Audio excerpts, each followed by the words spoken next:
Hello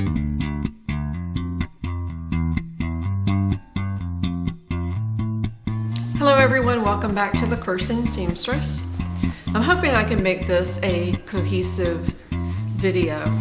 I wanted to show you a couple of things. One is a pattern for a blouse that I just finished. It's actually for a blouse, a skirt, and a dress with sleeve variations. So this is the pattern. I think I showed this pattern to you last time. It's Simplicity 3827. I made the top. This top, well, I made it in a print, but I used the long sleeve variation, and I did shorten the sleeve because I don't like sleeves that drag. And I guess I did a couple of other things that were different. Again, this is the line art here. I'm going to show you the blouse on Fake Barbara here. This is it. Now, this is on a half kind of mannequin. So, and she has a very flat chest. This is it. This fabric was thrifted fabric from CHKD, I think. It is all polyester. It has a real striated feel on the inside, and the outside is pretty smooth. It was wonderful to sew with. I had a ton of it, probably 5 yards or so. I still have quite a bit left over. I did something stupid, and the one thing that you would want to look out for with this pattern is that, and it doesn't say it on the front, but the bodice has various cup sizes. And so I, like an idiot, cut out more pieces than I should have because I didn't notice that I just needed to cut out the pieces that were for a C cup. And instead I ended up cutting the D cup, so I went ahead and used it. But be aware of that because you're going to have pieces that are for a smaller bust size. So anyway, for this, it is for a woven. You need a 12-inch zipper. I used a 14-inch, just cut the tail end of it off. This blouse has a size zipper on the left side. What else can I say about it?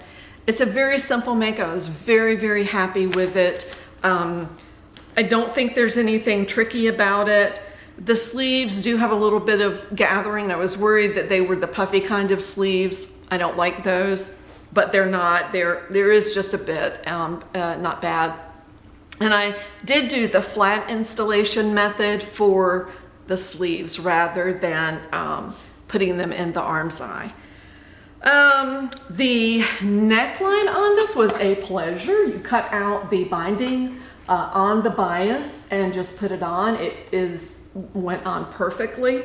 The back of it has a bit of gathers here in the back. There are 3 panels on the lower part of the blouse for the front and the back.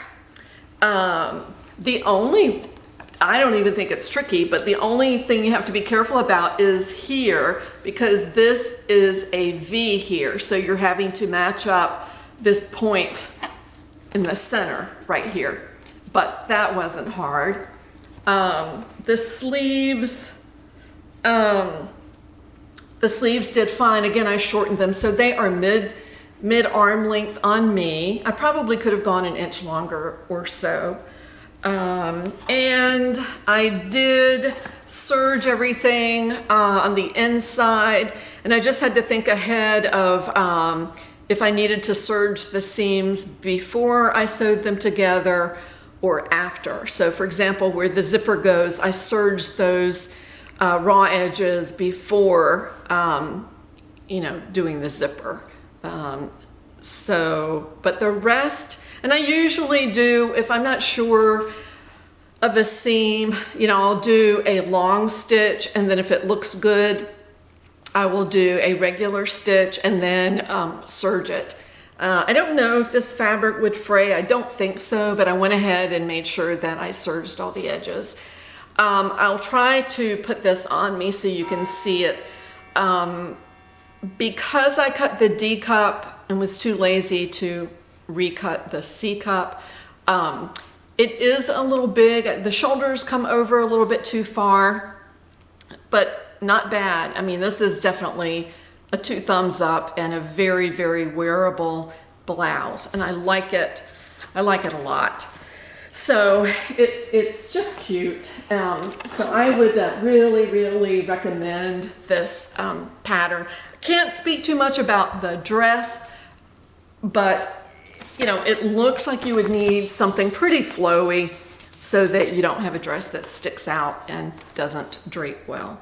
So Simplicity 3827 is great, at least for the blouse. I don't think I showed you this pattern. This pattern I ordered from eBay, and it seems like after I went over the patterns in the last video, I guess it was, I saw this one that was on my bed, and so I don't think I showed it, but look how cute this is. This is a really simple dress. It's Simplicity 2926, and I really like the gathers around the neck, and I like those sleeves with the band. They're really, really cute. The line art looks like that. That's just so adorable. Now so there are different options. It looks like one of the skirts is cut on the bias, and then it looks like the other skirts are actually have pleats in them. This one looks like it's cut on the bias, but yeah, I think that has pleats, and I can't tell with that one. I think that's on the bias. So you can do sleeveless or a cap sleeve or this sleeve. I like that sleeve the best. And this says laundered cottons. Georgia is rubbing her body against the couch and making snorting noises, so please excuse that. All right, fabrics: laundered cottons, piqué, poplin, eyelet, challis, jacquards, laundered silks, rayons, silk, linen, shantung, satin, matte jerseys. That's interesting. Soft, lightweight linen and linen blends. So that sounds reasonable. And this says Step by Step to Sewing Success, Threads Magazine Collection. I don't know what that means. I don't know if that means it's a pretty easy pattern or not. But yeah, I would, I'm definitely gonna make this. It just looks adorable to me. And finally, my sister-in-law who lives in Texas is a quilter. She hoards fabric like I do, and she sent me a birthday package kind of thing. My birthday was last Sunday, and a bunch of stuff, but this was the fabric that she enclosed. And this, you know, it's not really a flannel, although it's, you know, it's really soft, but doesn't have that brushed kind of look like a flannel. But I do think it's an all cotton, and there's probably 3 yards here. It's a reasonably lightweight. It would be for a top and possibly a dress. I did notice there were a couple of holes in it. It looks like maybe where she may have gotten this at a thrift store or somewhere, but it looks like maybe where some staples were or something. When I laid it out, it looked like there were 2 small holes. So whatever I do, I'm gonna have to make sure that I cut around those spots, but otherwise it's beautiful. It feels really good. I washed it, and I'm gonna see what I'm gonna do with this. I'm not quite sure. I don't think there's a front or right side and a wrong side. I think it's the same on both sides. So that's it, unless I try this blouse on and give you an idea of what it looks like. I don't know, I could probably wear it on some of the warmer days. Today is 46, I think, and I believe that's going to be the high for the day. Yesterday was very warm at, I don't know what it was in the 60s, I think. And Christmas Day, I believe it's projected to be in the 60s. So we're really fortunate to have some nice weather. And you just never know what Christmas is going to be in the South. I mean, sometimes you're wearing shorts and short sleeves, and then other times, you know, it's below freezing. So, but this, I think it's going to be a fairly warm Christmas. What's wrong, Georgia? Come here. Come on, jump. So, anyway, I'm wearing my hearing aids. I went to the audiologist yesterday, and I think I told you that when I first got them, she put me at a very low volume. And so when I went yesterday, she bumped me up a notch, and I asked her at that point how many more bump ups would I have, and she told me 2 more. So actually right now, and I remember when I walked out yesterday into the little parking area, I could hear my feet on the gravel, and I don't remember hearing my feet when I've been walking. So that's kind of cool. So I'm definitely glad I have these. Haven't changed the batteries yet. The batteries are supposed to last a week, but I'm assuming that that week means wearing them, you know, 8 to 10 hours a day. I don't wear them when I'm at home. There's not really any reason to. Georgia. My job is to throw the ball for Georgia, so that's what I'm going to do. So I wear them on the 2 days that I work, and I wear them Wednesday. Well, Wednesday I work, but Wednesday I meet a group of friends for lunch, which I did today, and I wore them. And I have not yet tested them in church. This past Sunday I had a flat tire, so I spent a lot of time pumping up the tire, and so I didn't make it to church, and that was going to be a real nice test to see how they did in church. So so I'll be able to do that next Sunday anyway.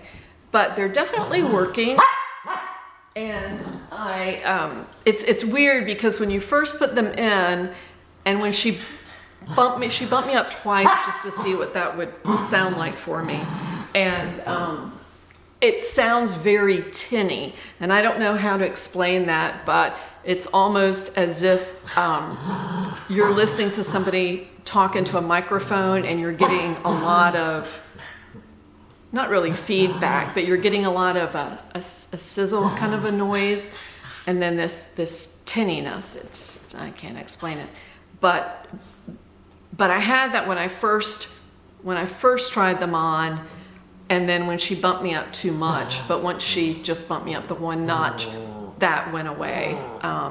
So your brain has to get used to being able to hear again. And actually, I think that if she left it like this, I would be fine. But anyway, I'm going to stick with the program and go back in 2 weeks and see what it feels like to have it bumped up again. Okay, well, I've got to throw the ball for Georgia some more, and I also bought some ice cream on the way home today from town, so I'm going to, Georgia and I both are going to have some ice cream. All right, thanks for watching, and I will see you soon. Okay, this is the top. This is the zipper. This is the back with the gathering. These are the sleeves that are shortened. This is the V-neck with the binding on it. This is the point where you may need to just be careful where you're making the V come together here and then around here. So, but it's so nice, and it's just, this again, it is a little bit, it does hang over my shoulders a bit, and I do think that that's because I cut the D cup, which was a mistake. So, but anyway, just wanted to show you. All right, thanks. Bye-bye.